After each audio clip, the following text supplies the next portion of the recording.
இறந்ததுக்கு அப்புறம்ட்டு இல்லம்மா. ம். ஆத்மாக்கு என்னைக்குமே அழிவு கிடையாது. ம்.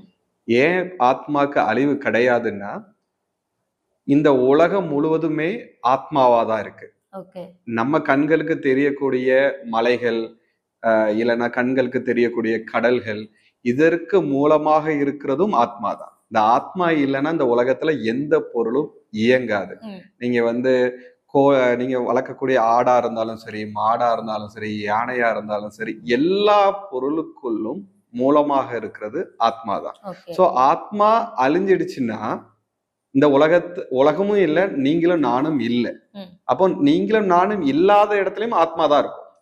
அப்போ ஆத்மாங்கிறது அழிவு இல்லாதது.